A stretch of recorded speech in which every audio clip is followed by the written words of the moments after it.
So, picture a diplomatic back channel in Pakistan. Just a few officials, having a quiet, incredibly tense conversation. Right. Now, I want you to imagine that specific, totally isolated conversation somehow triggering this chain reaction that ultimately dictates the price of your groceries in Ohio. Yeah, and at the exact same time, it's accelerating the rise of these autonomous AI agents that are basically taking over corporate America.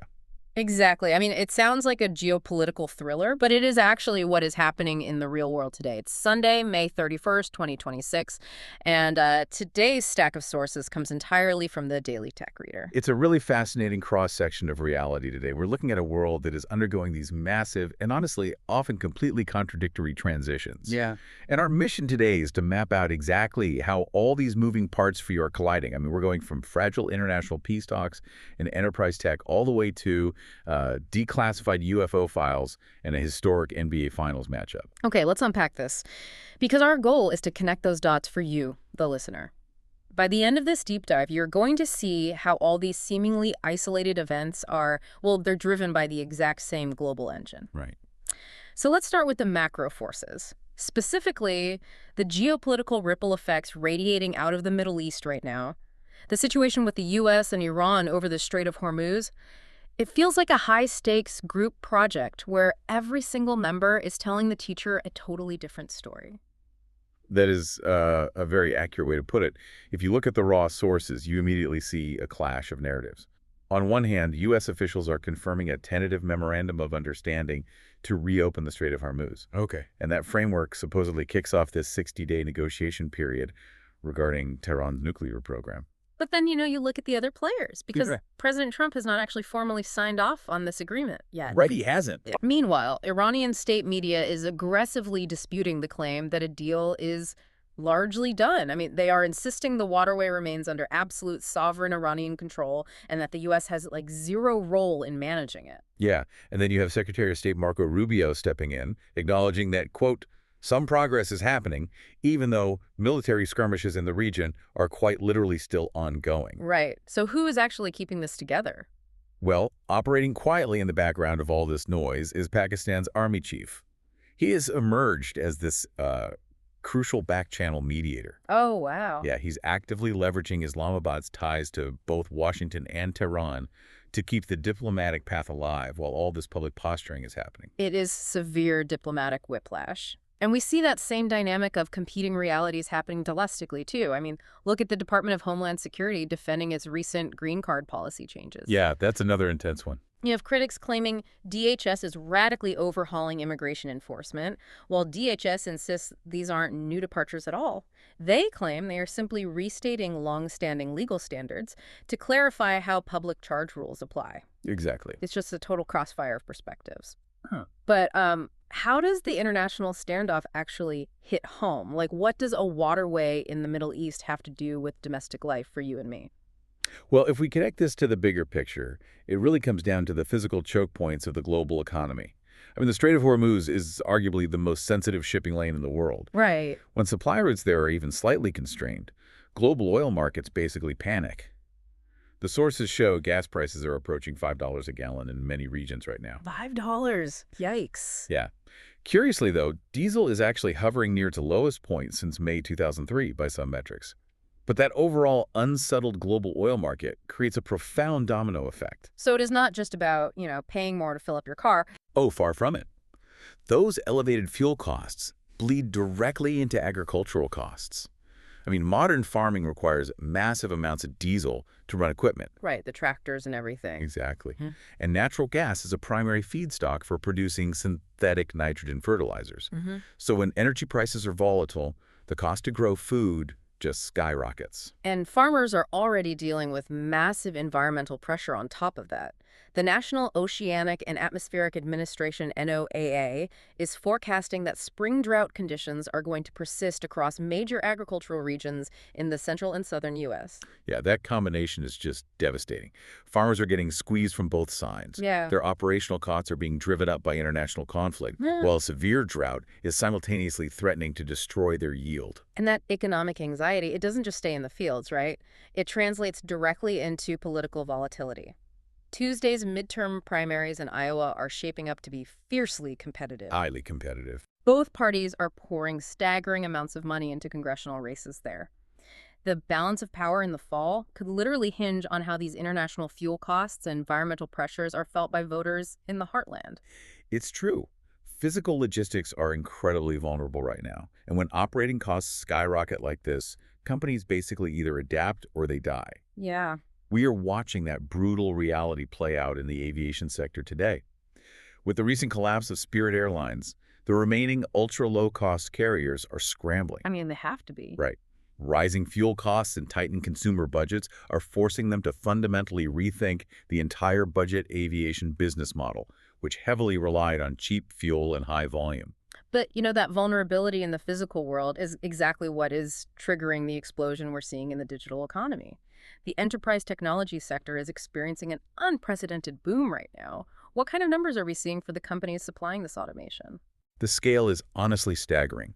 Gusto, the payroll and HR platform, just crossed $1 billion in annual revenue. And Ramp, the corporate fintech platform, is in advanced talks for evaluation topping $40 billion. $40 billion? Yeah. These companies are thriving because legacy businesses are desperate to automate their corporate spending and operations just to survive those exact economic pressures we just talked about. And the AI arms race supplying that automation is just at a fever pitch right now. OpenAI is actually preparing a confidential S1 IPO filing with the SEC. Which is a massive strategic move. An S1 is the initial registration form a company files before going public. Right. Doing it confidentially means OpenAI can keep its internal financial data and strategic secrets hidden from competitors and the public while the SEC reviews the paperwork. But the detail that truly shocked me in our reading today was Anthropic. What are their projections looking like right now? So Anthropic is projecting a Q2 2026 revenue of $10.9 billion. Wait, almost $11 billion in a single quarter. Yes, exactly. That is a 130% increase over Q1, and it puts them nearing their first ever operating profit. Plus, they just landed Andrej Karpathy. Oh, wow. Okay. Yeah, he's one of the most renowned AI researchers in the world, and he bypassed offers from Google and xAI to join them. That kind of acceleration is just hard to wrap your head around. It is, and it's being driven by rapid enterprise adoption of their Claude AI model. But the most crucial detail here isn't the valuation. It's the architectural shift. What do you mean? We're witnessing a monumental change in how software is designed. Industry leaders like Anthropic, Salesforce, and Zapier are rebuilding their entire platforms based on a new premise. Okay. Autonomous AI agents, not human beings, are becoming the dominant users of enterprise software. Okay, I have to push back here. With human-centric models like Spirit Airlines collapsing and now AI agents taking over software usage, are human-centric business models becoming obsolete? Like, are we designing a digital ecosystem that simply doesn't need us? It's a very natural fear, but it's fundamentally about efficiency. Think about what Gusto and Ramp actually do. They handle the tedious, repetitive tasks of corporate spending and HR tracking. Right, the boring stuff. Exactly. The paradigm shift is that we are moving past human workers talking to an AI chatbot through a screen. We are entering a world where an autonomous agent talks directly to another autonomous agent via APIs. Oh, the digital bridges between software. Exactly. APIs allow two pieces of software to communicate directly without needing a graphical user interface. So no buttons, no screens, no human clicking around. Right. When an AI agent can negotiate a vendor contract, instantly update the payroll API, and reconcile the accounting software in milliseconds, it completely changes how applications are priced and how fast a business can move. That is a terrifying level of efficiency for the enterprise. But here's where it gets really interesting, because while we are, eagerly trusting AI to handle complex corporate payrolls and redesign our entire global software architecture, the integration of AI into our personal consumer lives is a completely different story. Oh, absolutely. It is messy, it's highly unpredictable, and in some cases, it's flat out dangerous. The consumer application of AI is definitely experiencing severe growing pains right now. Companies are struggling to figure out how regular people actually want to interact with these tools. I mean, look at the deals falling apart. Snap and Perplexity just abruptly terminated a $400 million AI search partnership before they even fully rolled it out. Right. Then you have Bumble, the dating app, announcing they are entirely abandoning their iconic swipe interface. They are replacing it with an AI-driven matchmaking system designed to surface compatible connections without the user having to manually filter through profiles. This raises an important question for you, the listener, to really consider. Yeah. The concept of digital trust. Sure. Consumer apps are under immense pressure from investors to prove that AI fundamentally improves the user experience. Yeah. But think about the mechanics of what Bumble is doing. Instead of you swiping, the system analyzes your past interactions, conversation depths, and response times to curate highly specific matches. By removing the swipe, you are basically removing human agency. We're outsourcing our intuition. You are trusting the algorithm's pattern recognition over your own visceral reaction to a person's profile. Exactly. And when technology scales faster than the guardrails around it, human behavior simply finds new, highly efficient avenues to exploit the system. The sources detail a Google employee who was just arrested by federal authorities for insider trading. Right. They used non-public company information to make $1 million trading on Polymarket. Wait, a Google employee making $1 million on a crypto prediction platform, how does that even work? So Polymarket is a decentralized platform where users can buy and sell shares based on the outcome of future events. Everything from election results to corporate announcements. If you think an event will happen, you buy yes shares. If you have insider knowledge about a massive tech acquisition before the public does, you can bet heavily on that outcome and walk away with a fortune when the news drops. Wow. Yeah, it is one of the first major insider trading cases involving a cryptocurrency-based prediction market. So the technology outpaced the regulation again. It always does. As the platforms evolve, regulatory agencies are forced to evolve just as fast to catch the exploitation. And it gets scarier on a personal level, too. Cybersecurity experts are warning of a sharp rise in AI voice cloning scams. Attackers literally only need seconds of audio now, like pulled from a social media video or voicemail, to produce a convincing replica of a family member's voice. It's terrifying. They are using AI to mimic people in distress and steal grandparents' money over the phone. We are trusting this tech with $40 billion enterprise valuations, but on the consumer side, it just feels like the Wild West. That's because human beings are relentlessly adaptable. We will use whatever advanced tools are available to gain an advantage, predict outcomes, or map the unknown. Right. And that desire to map unpredictability isn't limited to financial markets or malicious scams. We are increasingly using our most advanced systems to try and model the most chaotic force of all, the natural world. We are constantly building better tools to map out chaos. And today, June 1st, marks the beginning of the ultimate test for those predictive models, the official start of the Atlantic hurricane season. Yes. NOAA is actually forecasting a below-normal season this year. Their models project 8 to 14 named storms and 3 to 6 actual hurricanes. And the primary driver for this quiet forecast is El Niño, right? Forecasters say there is an 82% probability that El Niño conditions will develop by July. Exactly. To understand why that matters, you have to look at the mechanics of the atmosphere. El Niño alters global atmospheric circulation. In the Atlantic, it historically brings a massive increase in wind shear, which is a change in wind speed or direction at different altitudes. That wind shear essentially acts like a buzzsaw. Cutting the tops off the storms. Right, cutting the tops off developing tropical storms and physically suppressing hurricane formation. But to get a forecast with that much confidence, we are pushing our technological limits. NOAA is now integrating data from small, uncrewed aircraft systems, drones, into their hurricane forecast models. Yep. The sources report this is improving their intensity prediction accuracy by 10%. Are we basically sending robot sacrifices into the eye of a hurricane just to get a 10% edge on the weather? Well, when you're dealing with storms that cost billions of dollars in infrastructure damage and threaten countless lives, a 10% improvement in intensity forecasting is a massive life-saving triumph. That's a good point. But we have to remember how deeply interconnected the global climate system is. That exact same El Niño pattern that creates the wind shear protecting the Atlantic coast is also expected to drive wetter conditions in parts of the South and West. Right. And crucially, it is linked to that persisting spring drought we talked about earlier. The drought devastating the Iowa farmers and driving up food costs, so the weather system protecting the coast is actively hurting the heartland. It's a closed loop. And despite all of our drone data and atmospheric modeling, nature still holds profound mysteries that our systems simply cannot predict.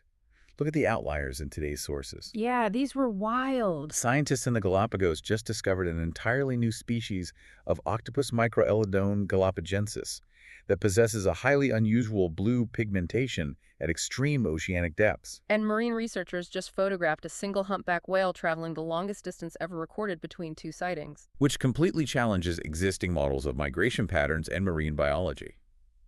Biologists are now having to rethink caloric expenditure models trying to understand how an animal stores enough energy for a journey of that magnitude without feeding in its typical grounds. Right.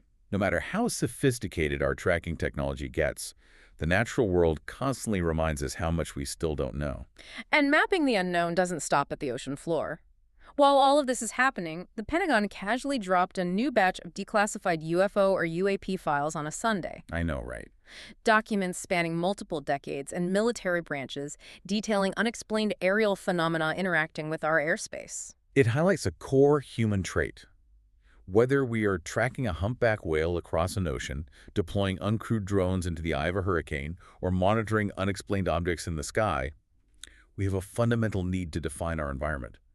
We are constantly trying to push back the boundaries of what we can understand. And when we can't fully control our environment, we attempt to adapt our own biology. I mean, humans are quite literally pushing the limits of the human experience.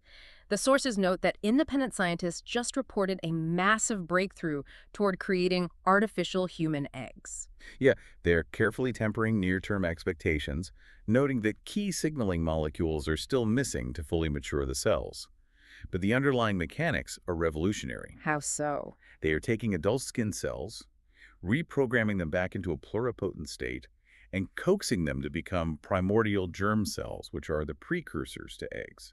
It is a massive leap in reverse engineering human reproduction. So we are actively reverse engineering our biology while simultaneously being forced to adapt to a shifting physical environment. A fascinating new analysis of the French Open at Roland Garros shows that climate change has measurably altered the conditions of the tournament over recent decades. Yeah, the rising ambient temperatures and changing humidity levels fundamentally alter how the clay courts behave. The courts dry out faster, which changes the friction of the surface, making the tennis balls bounce higher and travel faster. Players and coaches are literally having to adjust their physical training and biomechanics to adapt to a changing Earth. Wow. Arsenal fans are probably wishing their team could have adapted just a bit better, though. Oh, the agony of Arsenal continues. Some things simply defy all science, logic, and predictive modeling. The analysts called their defeat to a French club in the continental European final a, quote, familiar, painful conclusion to what was otherwise a remarkable season. A truly tough day to be an Arsenal fan. You have to wonder what the underlying variables were there. But conversely, it is an incredible week to be a basketball fan. The NBA Finals are officially set. The New York Knicks are making their first Finals appearance since 1999. That's huge. They swept Cleveland, and now they face the San Antonio Spurs starting Wednesday night. And waiting for them is Victor Wembanyama. Generational talent doesn't even cover it anymore. In just his third NBA season, Wembanyama led the Spurs past the defending champion Thunder. Game 1 was unreal. Yeah, it was. I mean, 41 points, 24 rebounds, and he hit a 28-foot buzzer beater to force overtime. He is a biological anomaly. He really is. But look at the logical through line connecting all of this. From tennis players adapting their physical mechanics to climate-altered clay, to Wembanyama completely redefining the spatial geometry of a basketball court with his size and skill. Right. To scientists literally trying to replicate human reproduction in a lab. Humanity's defining trait is our relentless drive to master our environment and our physical limits, even as that environment constantly shifts beneath our feet. So what does this all mean? Let's recap the board. We started with the fragile, high-stakes diplomatic standoff over the Strait of Hormuz and saw how global fuel constraints trigger agricultural crises and political volatility in the American Midwest. Yeah. We watched the collapse of physical business models like Spirit Airlines, while enterprise AI explodes, with Anthropic projecting billions as autonomous software agents take over corporate infrastructure. We explored the messy collision of AI in our consumer lives. From dating apps removing human choice, to crypto insider trading, to terrifying voice cloning scams. We looked at our attempts to map the forces of nature El Nino wind shear, hurricane hunting drones, record-breaking whale migrations, and declassified UFOs. And we ended with humanity pushing its physical and biological limits, from lab-grown human eggs to Wembanyama's historic playoff run. Which leaves you with one final thought to consider. Today's sources showed us autonomous software agents making corporate decisions at light speed, artificial human eggs being developed in labs, and drones flying into the hearts of hurricanes to gather data. Right. We are rapidly building unprecedented technologies to control, predict, and even replicate life itself. But when you look at the chaotic U.S.-Iran peace talks, or an unpredictable climate that shifts the very clay we play sports on, it makes you wonder, are we actually gaining control of our world, or are we just creating vastly more complex variables in a system that refuses to be tamed? That is the ultimate question. The systems are getting infinitely more complex, and the variables are moving faster than ever. Thank you so much for joining us on this deep dive today. We hope we helped illuminate some of those hidden connections for you. Until next time, keep questioning, keep exploring, and stay insanely curious.